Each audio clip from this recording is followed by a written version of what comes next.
RFM Midi. Merci d'être avec nous sur RFM Midi, c'est l'heure du grand journal. Anna Rocha. À la une de l'actualité de ce mardi 7 mai, le dialogue national politique, une partie de l'opposition pas contre. Idriss Diallo de Taxawu Dakar va répondre à l'appel du ministre de l'Intérieur jeudi prochain. Le professeur Amsatou Sow Sidibé veut des garanties d'un dialogue sincère. Aujourd'hui, c'est la journée mondiale des enfants orphelins du sida. Ils représentent 20% des personnes vivant avec le VIH. L'ANCS déplore un déficit de financement. Les producteurs de tomates de Dagana, pas du tout contents. Ils exigent le respect des contrats signés avec les industriels et la réouverture de l'usine Socas. Concurrence déloyale des véhicules particuliers aux voitures de transport en commun. Transporteurs et experts parlent d'exercice illégal et demandent à l'État de sévir. Les clients, eux, sont partagés sur la question. Focus sur ce problème qui porte préjudice au secteur du transport. À suivre l'actualité internationale avec Georges Détié-Diop. En Guinée, la tenue des élections législatives, ce sera en novembre, une annonce de la CENI, la Commission électorale nationale indépendante. Au Libéria, le président George Weah suspend son vice-ministre de l'Information. Suspension pour haine tribale. En République démocratique du Congo, la date du retour d'exil de Moïse Katumbi est connue, l'ancien gouverneur du Katanga. L'annonce pour le 20 mai en RDC, où les deux présumés assassins des experts de l'ONU en 2017 se sont évadés de prison dans la nuit de lundi à mardi. Rendez-vous dans 15 minutes, Georges, pour le développement, juste après la page des sports de Malal Diagne Junior. Demi-finale, retour de la Ligue des Champions en Europe. Liverpool rêve de l'éditer. L'exploit de 2005 sans Mo Salah et Firmino blessés. Les Reds vont recevoir une équipe de FC Barcelone au grand complet avec un Messi en pleine forme. Basketball, début des playoffs chez les hommes ce mercredi. L'AS Douane et l'ISO favoris parmi les équipes en lice. 7 mai 2012, 7 mai 2019, 7 ans déjà que Essa Maïnou quittait RFM se souvient de Jules-François Bocandé dans ce 12 heures. Pape Sambakan sera avec nous pour sa chronique hebdomadaire en fin d'édition. La rédaction vous propose à partir d'aujourd'hui une rubrique 100% Ramadan, Tarikhou Ramadan avec Nafissatou Silla.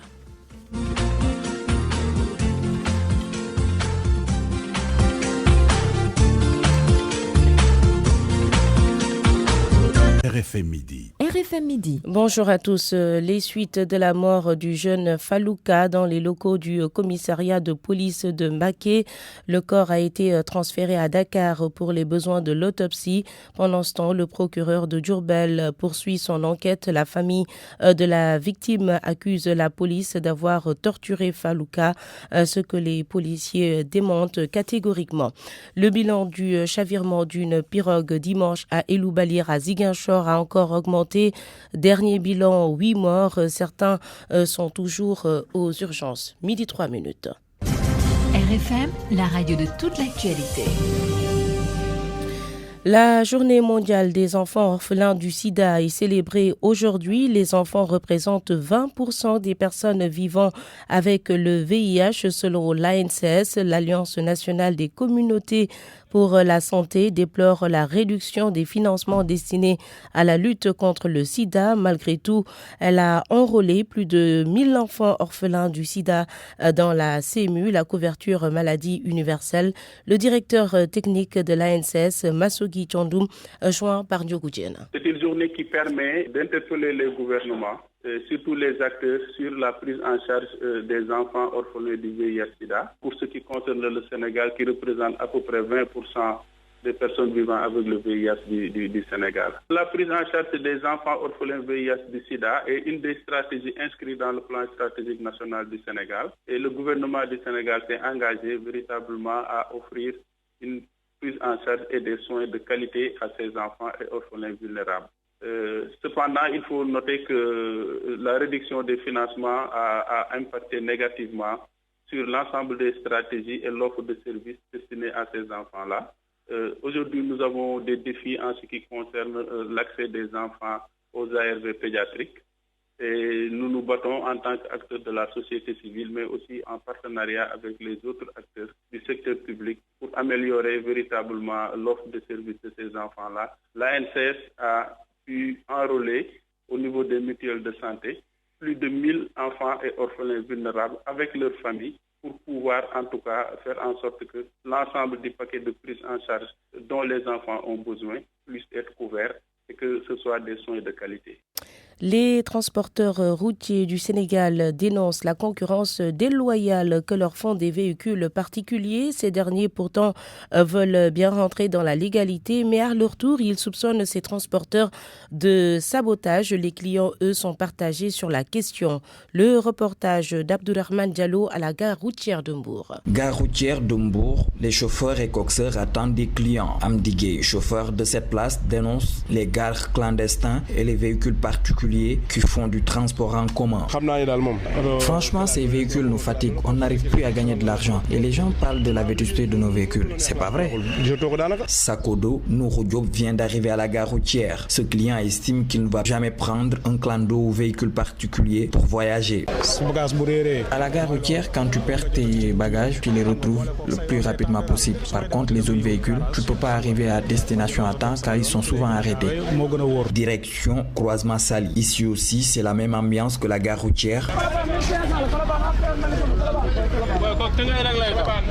Il n'y a que des véhicules particuliers, mais ils effectuent le transport en commun. Les chauffeurs estiment qu'ils ont tout fait pour être dans la légalité, mais ils n'ont pas l'appui des autorités. Omar Ndiaye. Vous savez, ce sont ces transporteurs qui nous portent préjudice. Ils ont tout fait avec la complicité de l'État pour bloquer nos licences. Nous, on n'a que ça à faire. On n'a pas choisi d'être dans la clandestinité. Malheureusement, on n'arrive pas à avoir des licences pour être dans la légalité. Ici aussi, les clients ne manquent pas. Colonel Momodou Cham, un client, il donne les raisons. De par leur commodité, de par leur rapidité et la sécurité surtout. Mais par rapport aux autres véhicules officiels, ces véhicules-là sont vétus. Tu prends un véhicule, tu perds un pneu ou bien tu vois le bout de la route dans le véhicule. C'est pas du tout sécurisant. Que ce soit les chauffeurs des gares routières ou les chauffeurs des gares clandestins, tous demandent la normalisation du transport en commun. RFM Bourg. Abdourahmane Diallo. L'expert en transport Ibrahim Ndongo dénonce un exercice illégal du transport. Il demande à l'État de sévir pour régler ce problème. Écoutons Ibrahim Ndongo au téléphone de Ndiogo Diène. Ce phénomène-là n'a que trop duré. Ce n'est pas du maraudage, mais c'est un exercice illégal d'une activité de transport. Et ça, c'est l'État qui a le pouvoir régalien de le stopper. Ce n'est pas normal du tout. Parce qu'il faut faire la différence entre ceux qui en font une activité lucrative et régulière et ceux qui font du routage. Le routage, c'est quoi? C'est-à-dire, dans certains pays, c'est autorisé. Vous devez aller à Saint-Louis. Alors, vous sortez de la ville, vous voyez des gens qui passent sur Saint-Louis, mais vous les prenez et vous partagez le carburant et ainsi de suite, les frais de route. Et même, il peut y avoir que ce soit des gens qui se connaissent, soit des enseignants, des professeurs ou quelque chose comme ça, ils prennent une voiture, le carburant, et puis même quelquefois, ils se partagent même le temps de conduite. Ça, c'est autre chose, ce n'est pas une activité lucrative. Et dans ces conditions, on dit que le tarif ne doit pas être égal au tarif normal des transports routiers. Mais c'est l'État qui a le pouvoir régalien de sanctionner, de mettre en prison, d'infliger des amendes. Comme on dit en Wolof, badol yar marabom. Donc ils ont constaté, et c'est vrai, tout le monde sait qu'aujourd'hui, si vous voulez aller à Saint-Louis, appelez Allotech et Saint-Louis ou appelez Allotamba ou Allotech, mais c'est des véhicules particuliers. Du côté du ministère des Transports terrestres, on précise que des autorisations sont délivrées aux véhicules destinés au transport et ceux qui ne respectent pas la loi s'exposent à des sanctions parce que les forces de sécurité sont chargées de faire respecter la réglementation. Le ministère des Transports terrestres ajoute que des campagnes de sensibilisation sont menées à l'endroit des usagers de la route. Rien ne va plus dans la filière tomate à Dagana. Les producteurs tirent la sonnette d'alarme. Ils exigent le respect des contrats signés avec les industriels, mais aussi des éclairages sur la dette d'1,5 milliard de francs CFA épongée par l'État. Autre doléance, la réouverture de l'usine Socas. Momodou Diagne a assisté à leur point de presse.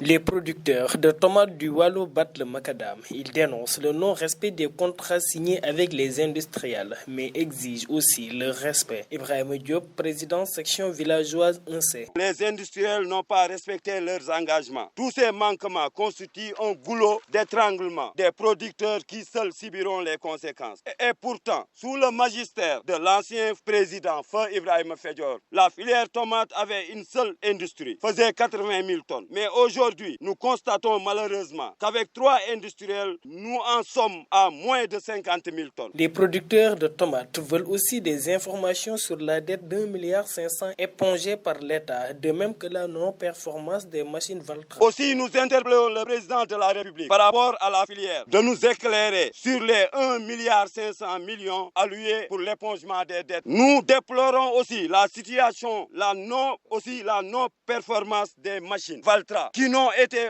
aucun apport aux unions ou aux producteurs. Sinon, les plonger dans un cycle infernal de dette. Coût des 2 machines pour l'union de Dagana, 120 millions. Face à tous ces problèmes, les producteurs de tomates exigent la réouverture de l'usine Socas. Ils menacent même de passer à une autre étape plus décisive pour obtenir gain de cause. RFM Richard Toll, Mamadou Diagne. Sur ces doléances des producteurs de tomates, le président de la filière tomate industrielle, Abdoulaye Dian, a apporté quelques précisions. On l'écoute au micro de Mamadou Diagne. C'est plus de 1,5 milliard que le président Macky Sall avait épongé pour la filière tomate industrielle. Malheureusement, depuis lors, aucune action n'a été faite dans ce sens par l'État du Sénégal au niveau de la Caisse nationale de crédit agricole. Les producteurs de Dagana sont conscients que cet argent n'est pas rentré dans les caisses de la Caisse nationale de crédit agricole parce que le directeur de la banque a eu à plusieurs reprises à répondre à cette question à ses producteurs. Vous savez, en début de campagne, chaque industriel signe des contrats avec les organisations de producteurs. Et dans ce contrat, il est bien notifié que l'engagement des industriels est dans le vide toute la production, mais également que l'engagement des producteurs est de livrer toute leur production aux industriels. Maintenant, il y a énormément de choses qui ont été libellées dans le contrat. S'ils jugent que leur production a été détruite et que c'est les industriels qui ont fait la faute, je crois que dans le contrat, il y a certains points qui peuvent régler ce problème. C'est sous la supervision de la SAE qui nous avait donné un technicien, qui nous avait conseillé de prendre la marque Valtra. Et c'est les producteurs eux-mêmes qui avaient fait le dépouillement. Parce que quand on s'est réunis, les techniciens de la SAE nous avaient assuré que parmi ces machines qu'on avait présentées, la meilleure machine était la marque Valtra. 195 kg de chanvre indien ont été saisis par les agents du poste de douane de Dialokuro, une localité située à 7 km de Tambacounda. La valeur marchande est estimée à 11 millions de francs CFA. Le convoyeur et le chauffeur du véhicule qui transportait cette marchandise ont été arrêtés ce matin, midi 13. RFM 94.0, la radio en puissance. Le dialogue national fixé au 28 mai prochain, mais déjà le ministre de l'Intérieur doit rencontrer ce jeudi l'opposition pour discuter des termes de référence. Une partie de l'opposition va répondre à cette convocation. Idriss Diallo de Tahaou Dakar n'y est pas opposé en tout cas, tout comme le professeur Amsatou Sow Sidibé, mais la présidente de Carlenel veut d'abord des garanties d'un dialogue sincère. Mohamed Ali Mouba. Pour Idrissa Diallo de Tahaou Dakar, un proche de Khalifa Sall, aller répondre au dialogue national est une nécessité impérieuse. Oui, moi je crois que ça c'est une position qui n'engage que moi parce qu'on n'a pas eu à délibérer de façon formelle par rapport à ça. Mais je crois qu'on ne peut pas s'opposer à un dialogue. Quand on est des acteurs et nous sommes tous liés par une chose, on parle tous du Sénégal, on parle tous des processus, on parle tous des problèmes qui sont là. Je crois que quand quelqu'un appelle au dialogue, la moindre des choses d'abord c'est de savoir d'abord de quoi on parle et d'aller vers ce dialogue. Maintenant, si on n'est pas d'accord sur le contenu, là on pourra parler. Mais a priori, moi, je suis contre toute attitude à dire dès le départ, il y a appel, je ne vais pas, mais je dis que bon, en tout cas, en ce qui me concerne, je crois qu'on doit y aller. On doit y aller pour des raisons que tout le monde connaît. On ne peut pas parler chaque fois qu'il y a des problèmes, il y a des choses qu'on doit régler et qu'on dise dialogue, qu'on dise qu'on ne passe pas parce qu'on n'est pas d'accord ou je ne sais pas quoi. Il y a des choses, il faut les dépasser. il y a un dialogue, il faut aller poser des problèmes, avoir des initiatives, amener les problèmes aussi. D'autres viendront avec certains problèmes, qu'on discute de tout ça. Je crois que c'est au cours du dialogue que les gens pourront bouder ou qui diront que ça les arrange plus parce que c'est pas le format qu'ils attendaient, et ainsi de suite. Mais a priori comme ça, on veut dialoguer. Je crois qu'il n'y a pas, rien ne s'oppose à ça. Aller discuter, comme le propose le chef de l'État, du statut du chef de l'opposition, du parrainage, du report des élections locales ou encore du couplage de toutes les élections, Amsatou Sidibé bénit elle aussi cet espoir unique d'avoir la paix des cœurs et des esprits. À la dernière présidentielle, Amsatou Sidibé a soutenu la coalition IDI 2019. Celle de concertation, dialogue sur les questions essentielles, concertation sérieuse qui puisse permettre d'arriver à des résultats concrets qui peuvent faire avancer le pays. Seulement, pour que la mayonnaise prenne, il y a des préalables, une méthodologie à suivre, selon elle. Je me pose des questions. Est-ce le même système que ça a été fait jusqu'ici, c'est-à-dire une journée, une demi-journée de palabres sans résultat? Et je propose qu'on mette en place un comité d'observation de la concertation. Carrément un comité avec des voix autorisées, évidemment qui vont travailler sur des termes de référence proposés par le pouvoir, mais discutés par l'opposition et le reste de la nation sénégalaise. Le dialogue national fixé le 28 mai prochain à Réumi, on pense que la question n'est pas encore agitée, pas encore à l'ordre du jour, tout comme au PDS où on se refuse pour le moment à tout commentaire. Mohamed Ali Mouba, le procureur de la République, est-il instrumentalisé par les hommes politiques? Tout dépend en fait de sa personnalité. C'est l'avis d'Ibrahim Ndoye, le procureur près le tribunal de grande instance de Saint-Louis. On l'écoute au micro de Mohamed Ali Mouba. Il est vrai que si on ne manie pas avec responsabilité ces pouvoirs qui sont dévolus au procureur et qu'il a sous sa responsabilité, l'autorité politique pourrait en profiter et procéder à une instrumentalisation. Mais il se trouve que cette réglementation de la loi sénégalaise, qui obéit à une logique d'ensemble qui est presque généralisée dans toutes les démocraties modernes, veut que la politique pénale, la politique criminelle s'insère forcément dans la politique publique. Elle ne peut être définie que par le président de la République qui définit la politique de la nation complètement. Ça vous fait, en tant que procureur, d'entendre souvent au sein de l'opinion que le parquet est instrumentalisé politiquement? La justice ne saurait être l'objet d'une instrumentalisation. L'assujettissement est légal. C'est ce qu'il faut comprendre. Aucune autorité judiciaire n'obéit à des directives politiques juste parce que la loi prévoit qu'il faut aveuglément obéir à ces directives. L'opinion a son avis sur ce qui se fait parce que la justice est rendue au nom de ce peuple sénégalais. Il est clair. Mais si l'opinion estime que ce lien qui existe entre le procureur de la République et le ministre de la Justice dérange, il faudrait susciter une modification législative pour qu'on coupe ce cordon. Naturellement, le procureur a des pouvoirs. Faudrait-il les qualifier d'étendus, d'accrus, de trop au Sénégal? La question reste ouverte. Mais en tant que praticien du droit, que je suis depuis quelques années, j'estime que le procureur a les pouvoirs adaptés au niveau de criminalité dans ce pays. Propos recueillis en marge de la rencontre des acteurs de la justice sur les longues détentions préventives. La directrice de la haute autorité du WACF déplore la mendicité des enfants talibés. Selon elle, le WACF peut être un moyen efficace de lutte contre ce phénomène. Oulimata Diop annonce des projets dans ce sens. Elle était l'invitée d'RFM Matin. Il y a encore beaucoup d'efforts à faire pour éradiquer ce phénomène que nous déplorons tous au niveau de notre pays avec l'exploitation surtout des enfants. Et au niveau de la haute autorité du WAF, le WAF étant un instrument de lutte contre la pauvreté, un instrument pour améliorer le sort des populations donc défavorisées démunies. Et l'enfance vulnérable constitue vraiment un axe important dans notre stratégie.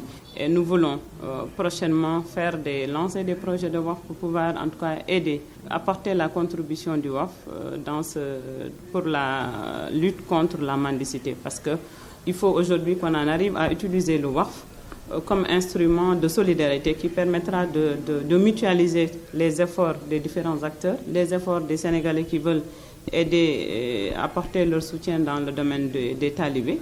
Il faudrait donc qu'on s'organise à travers le WAF et qu'on puisse mener des actions qui vont donner plus d'impact que ce qu'on a aujourd'hui. Parce que le problème de fond aussi, il faut le dire, dans cette lutte, c'est le problème des ressources. Et la finalité du WAF, justement, c'est de trouver des sources de financement stables et pérennes pour en tout cas lutter contre ce type de phénomène et pour aussi prendre en charge d'autres besoins sociaux, en tout cas qui aujourd'hui ne sont pas satisfaits. RFM. L'actualité internationale. À midi, passé de 20 minutes avec Georges Diop. Bonjour Georges. Bonjour Anna Rocha. La Guinée pour démarrer les élections législatives. Elles vont être organisées avant la fin de l'année. La CENI, la Commission électorale nationale indépendante, annonce leur tenue en novembre prochain. Le scrutin donc va se tenir avec un an de retard. Le mandat des députés a expiré depuis le 19 janvier dernier. Selon RFI, la CENI assure vouloir appliquer les recommandations d'un récent audit du fichier électoral qui fait état de plusieurs failles. La CENI affirme avoir identifié un logiciel pour mener la refonte du dit fichier. Mais l'appel d'offres n'a pas encore été lancé. Dans l'opposition, on souhaiterait être associé au processus électoral. Au Libéria, George Weah suspend son vice-ministre de l'Information. Eugène Fangon est suspendu avec effet immédiat pour avoir attisé la haine tribale en qualifiant les descendants des esclaves libérés des Congo libériens.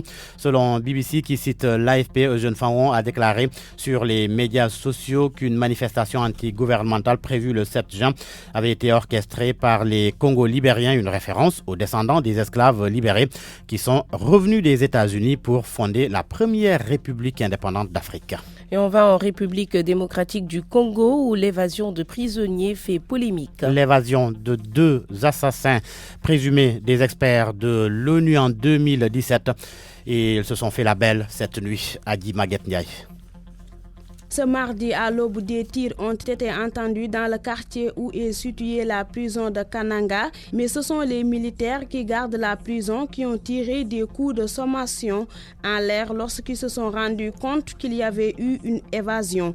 Les autorités militaires et policières sont sur les lieux et disent attendre des renforts pour pénétrer à l'intérieur. Ouvert depuis le 5 juin 2017, le procès de leur assassin présumé est toujours au stade de l'instruction.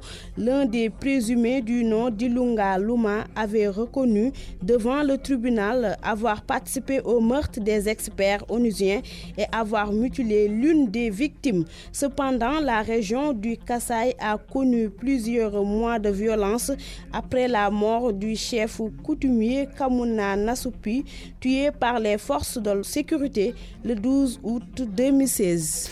En République démocratique du Congo, toujours l'opposant Moïse Katumbi annonce son retour le 20 mai. L'ancien gouverneur du Katanga l'a dit dans un entretien accordé à RFI et France 24. Moïse Katumbi avait quitté la RDC le 20 mai 2016 pour se faire soigner à l'étranger, accusé d'usurpation d'identité par le pouvoir de Kabila.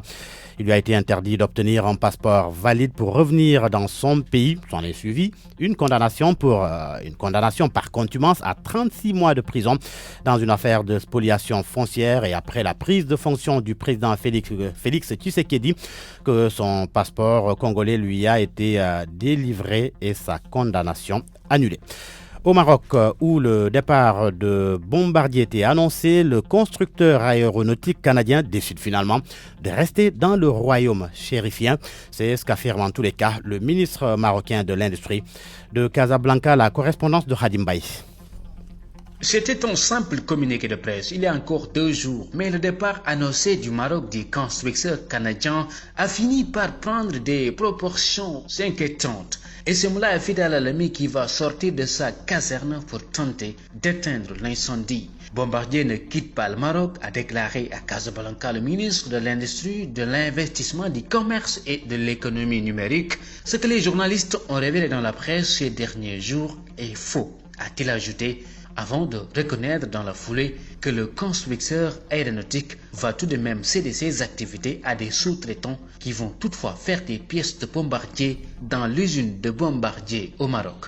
Plus loin, il dira que des appels d'offres ont été lancés, mais pour l'heure, les noms des potentiels acquéreurs ne sont pas encore révélés, donnant ainsi rendez-vous à la presse dans 3 semaines. Secteur en pleine ascension au Maroc, l'industrie aéronautique se voit promettre de belles perspectives. En 20 ans, le royaume est passé de 3 entreprises à 140 sociétés actuellement dans ce domaine. Khadim Baye, Casablanca, Radio Futur Média. En Angleterre, George, le Royal Baby est né. Oui, le fils du prince Harry et Meghan Markle est arrivé au monde hier.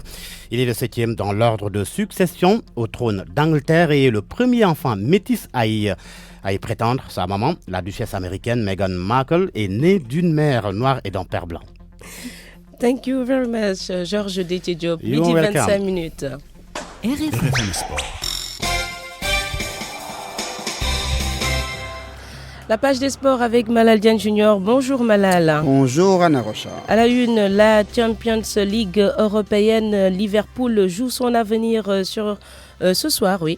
Ce soir, sur la scène européenne, les équipes du FC Barcelone et de Liverpool vont s'affronter à Anfield. Ce sera en Angleterre. Liverpool battu 3-0 la semaine dernière au Camp Nou en Espagne va devoir réaliser l'exploit pour se qualifier en finale une deuxième fois consécutive. Mais les Reds devront faire sans les attaquants Firmino et Mo Salah blessés et absents pour cette rencontre.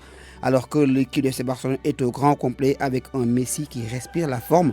Mais les Anglais, ils y croient. Ils pensent que l'exploit est encore possible. Alassane Seck. Nous devons non seulement marquer, mais nous devons également empêcher Barça de scorer. Ces propos de l'entraîneur de Liverpool, Jürgen Klopp, sont la preuve que la tâche de Liverpool sera compliquée ce soir face à Barcelone. Seulement les supporters de Liverpool y croient toujours. Et pour cause, le souvenir de Istanbul reste toujours vivace dans les esprits. Mené par le Milan AC 3-0 en première mi-temps de finale de Ligue des Champions, Steven Gerrard et ses coéquipiers avaient fini par remporter la coupe au tir au but. Après ce fameux remontada marquant 3 buts en 45 minutes. Sadio Mané et Co. Vont-ils rééditer cet exploit de 2007? Pourront-ils empêcher Lionel Messi, Suarez et Coutinho? Bref, cette artillerie lourde de Barcelone de scorer, ce qui rendrait la tâche presque impossible. Réponse ce soir. Réponse ce soir et RFM sera le témoin de tout cela. Vous aussi avec nous à partir de 18h45 prise d'antenne pour cette retransmission de la rencontre Liverpool contre l'équipe du FC Barcelone. Nous parlons de foot féminin avec les Lions du Sénégal qui sont à Abidjan en Côte d'Ivoire et elles participent au tournoi de l'UFOAB. Les Lions du Sénégal jouent demain à 18h contre le Ghana, mais auparavant la Côte d'Ivoire, pays organisateur, joue contre le Togo. Le basket à présent avec le début aujourd'hui, demain plutôt mercredi, des playoffs. Des playoffs chez les hommes avec deux équipes qui affichent les ambitions pour cette deuxième partie de championnat. L'AS Douane et l'Union sportive de Ouakam rêvent d'aller jusqu'en finale sur le CAM. L'US Ouakam et l'AS Douane font partie des équipes qui tiennent les rênes du championnat masculin de basket. D'ailleurs, elles ont joué une première finale de la saison le week-end dernier. Un premier trophée de la saison pour l'US Ouakam. Les Ouakamois s'acheminent vers les playoffs avec comme objectif une qualification en demi-finale historique. Libas Faye, entraîneur de l'US Ouakam. Donc c'est 8 équipes pour 4 places. Donc ce sera très très serré, les matchs seront très disputés.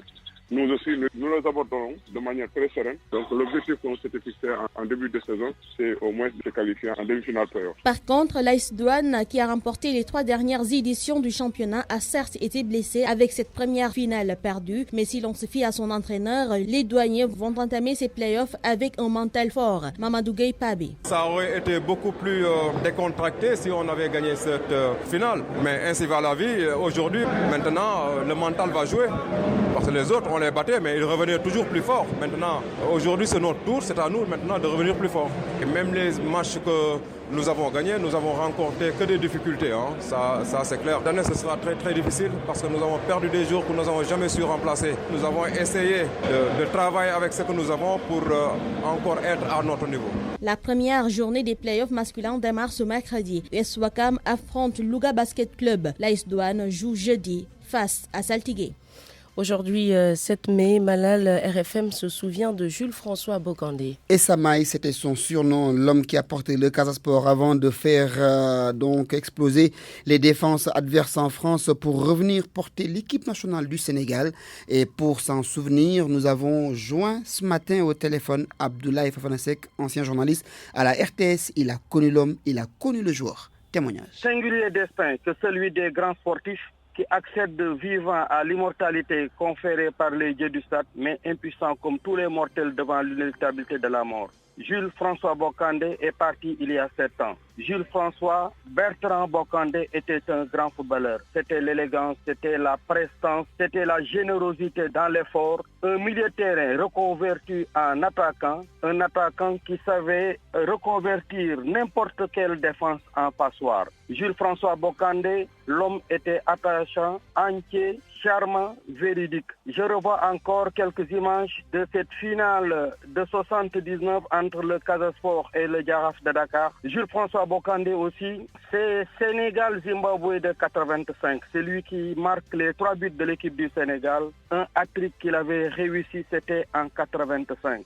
Et en 86, dans cette lancée de la Coupe d'Afrique des Nations de Caire 86, il avait été meilleur buteur du championnat de France. Il avait marqué 26 buts. Pour me résumer tout simplement, Jules-François Bocandé était un grand footballeur, un patriote, et il fait partie des footballeurs d'exception qui ont marqué vraiment l'évolution de notre football. À chaque fois que le Sénégal avait besoin de lui, il répondait présent et c'est pourquoi son souvenir ne nous quittera jamais. Jules-François Bocandé est un joueur sur le berceau duquel toutes les feuilles du football se sont penchées. Merci au très éloquent et élégant Abdoulaye Fafanasek de la RTS. Tel un poète. Merci beaucoup, Malal Diagne Junior. On vous retrouve à 13h pour le prochain journal des sports. RFM, la chronique du jour. La liberté de la presse en question, surtout ceux qui pensent que le nouveau code de la presse est liberticide. Pape Sambakan, selon vous, la liberté, ça ne se négocie pas. J'ai entendu dire par certains, parmi ceux qui l'ont intensément voulu et âprement négocié, que le nouveau code de la presse du Sénégal ne garantissait pas tant que ça la liberté de la presse. Ce serait plutôt le contraire si on faisait la synthèse de plusieurs interventions notées chez nous à l'occasion de la célébration de la Journée internationale de la liberté de presse ce 3 mai dans les médias. À mon humble avis, c'est le contraire qui aurait dû surprendre. Cette revendication d'une nouvelle réglementation et de nouvelles lois destinées à encadrer la profession de journaliste s'imposait quand elle a vu le jour. Depuis au moins 2 décennies, alors, il y avait à peu près 10 ans, la presse connaissait des mutations importantes. Des bouleversements inattendus, introduits notamment, mais pas seulement par Internet, sont venus s'y ajouter.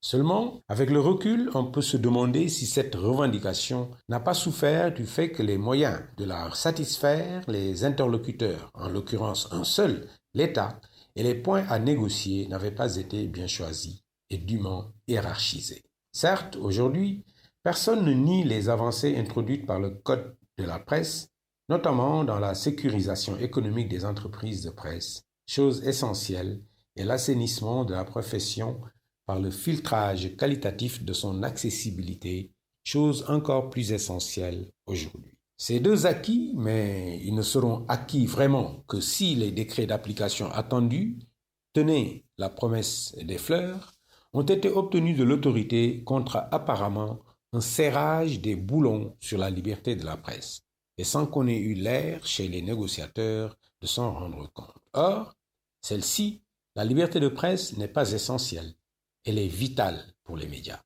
Elle n'a jamais été donnée de gaieté de cœur par aucun État au monde.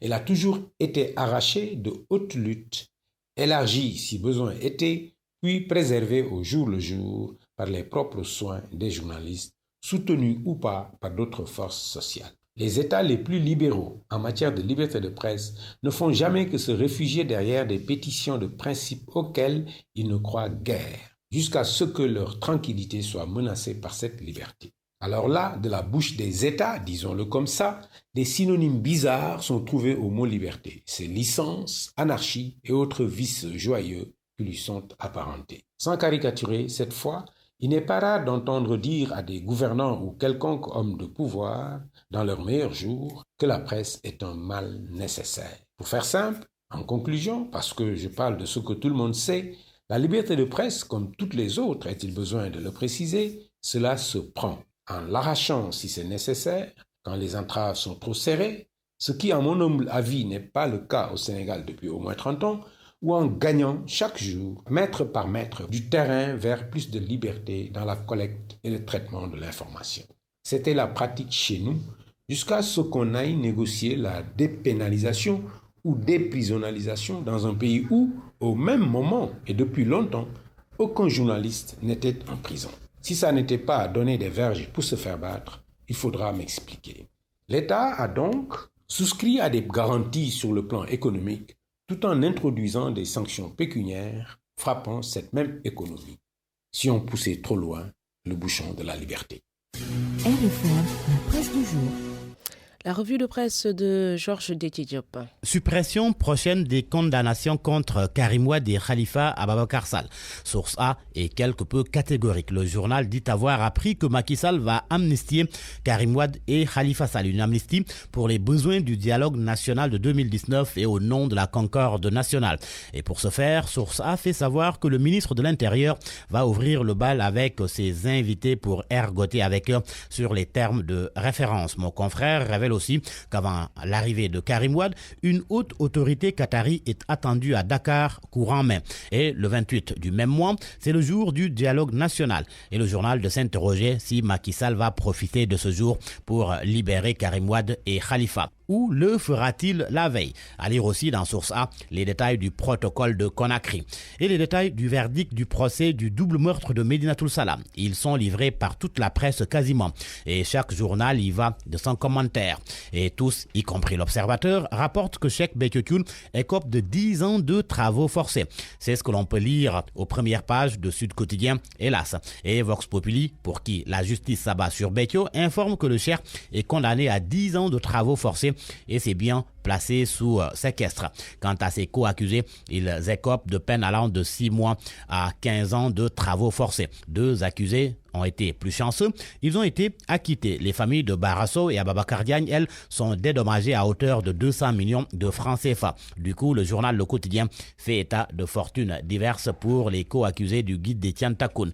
Mon confrère qui indique que le juge a ordonné la saisie des biens de Cheikh Béthio qui, si l'on s'en tient au quotidien Le Soleil, a écopé d'une lourde peine. Et quand l'Observateur parle de Béthio, il fait état d'un Cheikh sous contrôle. L'Obs qui s'arrête par ailleurs sur la voie qui s'offre à lui pour ne pas purger sa peine. Les réactions des avocats de la partie civile et de la défense, mais aussi l'éclairage de Maître Hassan Diomandiaye, c'est à lire aux pages 6 et 7 du journal du groupe Futur Média. Mon confrère se fait aussi l'écho des propos de l'un des fils de Cheikh Béthio Thioune. Serigne Saliou Thioune confie qu'ils ne sont pas d'accord avec la décision prise par le juge. Et dans la même veine, Vox Populi indique que le fils du Cheikh fait dans la menace et tient le gouvernement responsable de son sort, le sort de Cheikh Béthio. En tous les cas, dans le quotidien sucré salé se pose la question de savoir si le pouvoir laissera son nouvel allié moisir dans les sombres géoles de la République. Et rien que pour voir cela, souligne sucré salé, il faut tout faire pour vivre longtemps. Et cette affaire de gré à gré à la une de Enquête. Il s'agit du juteux contrat de 6 milliards de francs CFA par an de la sûreté de l'AIBD, l'aéroport international Blaise Diagne, qui est très convoité. Enquête révèle que le marché est de nouveau octroyé à Teranga Sûreté aéroportuaire. Conséquence, la concurrence rue dans les brancards. Seulement, mon confrère fait savoir que les autorités évoquent le secret défense. Un autre gré à gré dont Libération fait cas, un marché sur l'électrification rurale en faveur d'une société allemande. Au banc des accusés, Laser qui a attribué, et sans le moindre appel d'offres, un gré à gré de 78,7 milliards de francs CFA à l'entreprise allemande Goff GmbH & Co. Engineering KG. À la une du journal Les Échos, une affaire d'extorsion de fonds, de chantage et viol répété. 5 homos dont un marabout qui transforme un adolescent en objet sexuel à Guédiawaye. Ils sont arrêtés et placés sous mandat de dépôt. Mais pour terminer, Record se rappelle Jules François Bocandé, décédé le 7 mai 2012, 7 ans déjà. À vos kiosques et bonne lecture.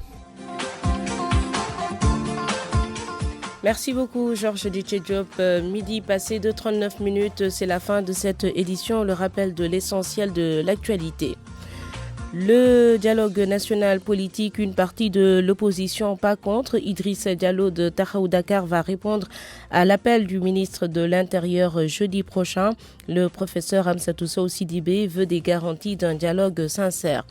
Aujourd'hui, c'est la journée mondiale des enfants orphelins du sida. Ils représentent 20% des personnes vivant avec le VIH. L'ANCS déplore un déficit de financement.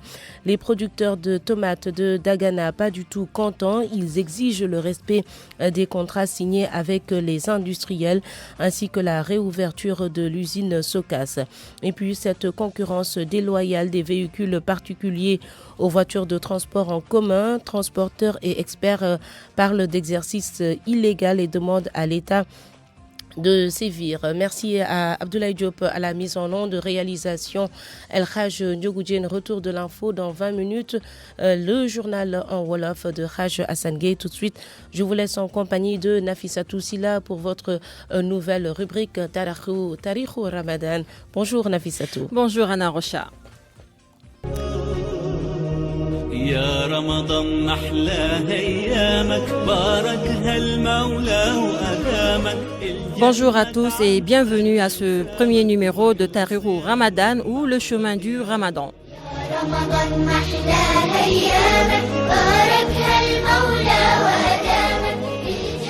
Le Ramadan, mois de renforcement spirituel, mais aussi de privation en nourriture. Et en cette période, le travail s'ajuste aux exigences de ce mois béni, aussi bien dans l'administration publique que dans le privé. Des réaménagements d'horaires de travail sont effectués, une heure de descente prévue plus tôt et qui arrange bien les travailleurs. Koumba Sandiane Faye a fait le tour de quelques services reportages. Ramadan nécessite-t-il un réajustement des horaires de travail? En tout cas, le constat est là. Avant, c'était de 8h à 17h, mais actuellement, 14h. Les horaires baissent. C'est ici de 8h à 17h, mais maintenant, c'est de 8h à 16h. Tu descends à 20h, mais maintenant, tu descends à 17h. Un réajustement des horaires aussi bien dans le service public que privé. C'est le cas à la direction Poste-Pétavin. Au niveau des guichets, le personnel s'occupe des clients. Ici, les horaires de travail ne sont plus les mêmes. La direction notifie qu'au lieu de 17h, désormais, l'heure de descente est fixée à 14h. Mais attention, seules les femmes sont concernées. Ndiaga Samba, receveur des postes Dakar-Pétavin. Ce sont elles qui s'occupent du repas. Il y a un traitement de faveur qui est appliqué durant ce mois béni. Tellement les femmes descendent à 14h. Une journée continue, pas de pause. La direction compte veiller à ce que cette mesure n'entrave en rien au bon déroulement du service. Maintenant, il y a une organisation interne au niveau de chaque service. On s'organise de telle sorte qu'on veille en tout cas au principe de continuité du service. Non, il n'y aura pas de... Justement, une dame, mais d'un autre service. Ce changement des horaires de travail s'opère aussi au niveau de sa direction. La mesure est bien accueillie. Le ministère de l'eau et de l'assainissement, ça va nous permettre vraiment de nous rapprocher de nos familles, de nos enfants, de nos maris aussi. Préparer le ndogo à temps. Et pour le respect de la journée continue, ceci n'est pas toujours évident, selon un autre travailleur dans le privé. Nous, on dit que je ne continue, mais des moments pour faire tes prières, c'est comme d'habitude. Le constat est presque général. Que la mesure soit faite par circulaire ou verbalement, les horaires ont changé dans les lieux de travail et parfois même dans les établissements scolaires. Koumba Sandiane Faye, merci. Et durant le Ramadan, on note des changements de comportement et certains ont tendance à faire dans l'excès, que ce soit dans les lieux de travail ou de culte. Le point de vue de l'islam et celui d'une sociologue nous édifie dans ce dossier réalisé par Salimata Awa. Le Ramadan, un mois rempli de bénédictions et de récompenses. Pendant cette période, les habitudes changent. Certains se métamorphosent en se privant de tout plaisir. Pour les femmes, ce sont les tenues traditionnelles et pour la plupart des hommes, un cure-dent à la bouche. Souvent, le constat est qu'ils en font trop. Une culture du paraître, selon le sociologue Ao Diop. Nous sommes vraiment dans cette dimension qui finalement fait retomber dans le piège de la culture du paraître. On ne fait plus les choses pour nous-mêmes, par nous-mêmes, mais finalement on fait les choses en fonction de comment on est vu par l'autre. On fait les choses en fonction de l'image en fait qu'on est en train de renvoyer à l'autre. Cracher sur la voie publique, s'énerver en pleine circulation, autant de choses que la religion ne cautionne pas. Imam Aziz Sarr. Ce n'est pas seulement la période du Ramadan, les Sénégalais agissent souvent sans demi-mesure, mais un vrai musulman doit se conformer à la religion. Pour Ibrahima Diop, la majorité ignore les enseignements de l'islam, ce qui explique leur acte démesuré. Ils ne connaissent ni leur religion ni leur culture, c'est pourquoi ils doivent apprendre, sinon ils se muent dans la masse seulement et ce n'est pas bien. Souvent, les changements de comportement sont temporaires, que ce soit le port vestimentaire ou encore les mosquées qui accueillent davantage de fidèles. Selon toujours Imam Aziz Sarr, c'est une belle occasion pour se repentir et pour se parfaire mutuellement. Le changement de comportement doit être en phase avec les idéologies de l'islam. Par exemple, la civilisation, pas pour le paraître, mais cela doit être un véhicule. Nos interlocuteurs ont insisté sur le manque de temps des parents qui, selon eux, devaient profiter de cette période pour les orienter, tout en s'assurant qu'ils mettent en pratique les recommandations divines. C'est pourquoi, à la fin du Ramadan, chacun retourne à ses vieilles habitudes. Et puis, pendant le Ramadan, beaucoup font preuve de plus de générosité. Des familles démunies du village de Gat, dans le département de Bambey, ont reçu un appui financier de 22 millions de francs CFA. Un geste de l'ONG AEDS. Correspondance Babacar Diouf. Près de 1000 familles dans le seul village de Gat et ses amants sont servis. Un appui pour démarrer le mois de Ramadan. Bilal Fall, le chef de cabinet du maire de Ndangalma, apprécie. Pour cette action, parce que les populations en ont besoin en cette veille du mois béni Ramadan. Cela a coûté plus de 22 millions de francs. Modou Ndao, le secrétaire général de l'ONG donatrice AEDS. Le montant global s'élève à 22 200 000 francs. C'est réparti donc, comme vous l'avez vu, en denrées, en diverses denrées. À savoir donc, il y a une quantité importante de riz, 34 tonnes de riz, 342 bidons d'huile, 1 tonne de sucre, 180 pots de café. Donc voilà, et cela est destiné à 950 familles ici au niveau de Gat. Le geste va aussi toucher les malades des hôpitaux de la région et les détenus des maisons d'arrêt et de correction de Diourbel. Les malades qui sont à l'hôpital sont servis par ces repas. Ajoutez peut-être qu'il y a des visites également qui se font au niveau des prisons de la région, que ce soit à Bambey, à Diourbel. Le sous-préfet de Ngoï applaudit, non sans les inviter à penser aux autres couches vulnérables du département de Bambey. Mamadou Moustapha Tchandou. Leur demander de faire de sorte que l'ONG puisse également intervenir dans d'autres localités comme ils le font au niveau des autres régions. Étendre, n'est-ce pas, cet appui au niveau du département de Bambey. Les familles bénéficiaires ont reçu dattes, riz, huile, sucre et café. Bambey, RFM Babacar Diouf. Même chose à Louga où le conseil départemental, conscient de la pauvreté dans certaines zones, tente de redonner le sourire aux familles démunies. Pour ce mois béni de solidarité et de partage, le conseil départemental a distribué plus de 200 cartons de dons composés de produits alimentaires, une opération appuyée par des partenaires et qui va se poursuivre jusqu'au 15 mai dans tout le département de Louga. Abraham Paul Pouya. Le conseil départemental de Louga débourse plus de 10 millions de francs CFA pour le social en ce mois de Ramadan, une aide destinée aux familles démunies du département de Louga, Mbéry Sène est le président du conseil départemental. Que les gens puissent avoir quelque chose qui leur 3 jours de Ndogu, et je pense que ça c'est quelque chose d'extraordinaire. Et chaque année on fait ça. Cette année-ci aussi vous avez vu la population, chaque fois ils viennent prendre ce qu'ils doivent prendre et partir. Et on voit l'enthousiasme. On a d'autres projets, de l'eau, des forages, des puits et des mosquées dans le département. Et ça va commencer très bientôt, en deuxième phase. Pour cette première journée, plus de 200 cartons alimentaires ont été distribués par le président du conseil départemental Mbéry Silla en présence du représentant de l'ambassade des Émirats Arabes Unis. Cheikh Taha envoyé par l'ambassade 2 Vitale 500 grammes, 5 kilos de riz gros grain et 3 bouteilles d'huile et 5 kilos couscous marocain et 3 paquets de sucre. C'est ça le contenu du carton. Donc on a mené apparemment 200 cartons et 15 cartons de dates. Le conseil départemental de Louga veut ainsi accompagner les familles pour mieux préparer le Ramadan. Abraham Paul Pouy, Louga, Radio Futur Média. C'est tout pour ce premier numéro de Tahrirou Ramadan ou le chemin du Ramadan présenté par Nafissatou Silla. Merci à Abdoulaye Diop pour la réalisation de ce journal. Rendez-vous demain pour un autre numéro.